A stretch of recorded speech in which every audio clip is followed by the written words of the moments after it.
અમરેલી જિલ્લામાં કમોસમી વરસાદથી ખેડૂતોમાં ચિંતાનો માહોલ। નમસ્કાર, સહજ ન્યૂઝ સાથે હું છું ગોપાલ ભેસાણીયા। રાજ્યમાં હવામાન વિભાગની આગાહી વચ્ચે અમરેલી જિલ્લામાં કમોસમી વરસાદ નોંધાતા ખેડૂતોમાં ચિંતાનો માહોલ સર્જાયો છે। છેલ્લા કેટલાય દિવસોથી વાદળછાયું વાતાવરણ રહેતા આજે બપોર બાદ અચાનક હવામાનમાં પલટો આવ્યો હતો।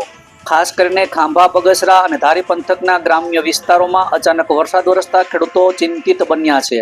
હાલમાં રવિ પાકની સિઝન ચાલી રહી હોવાથી ચણા, જીરું, ઘઉં સહિતના પાકને નુકસાન થવાની ભીતિ વ્યક્ત કરવામાં આવી રહી છે। ખેડૂતોનું કહેવું છે કે પાક કાપણીની તૈયારી વચ્ચે પડેલા કમોસમી વરસાદથી ઉત્પાદન પર અસર થઈ શકે છે। જો વરસાદ યથાવત રહેશે તો પાકની ગુણવત્તા અને ઉપજ બંને ઉપર પ્રતિકૂળ અસર થવાની શક્યતા છે। તંત્ર દ્વારા હજી સુધી નુકસાન અંગે કોઈ સત્તાવાર આંકડા જાહેર કરવામાં આવ્યા નથી, પરંતુ ખેડૂત વર્ગમાં અનિશ્ચિતતા અને ચિંતા વ્યાપી છે। રિપોર્ટર સંજય વાઘેલા, સહજ ન્યૂઝ, અમરેલી।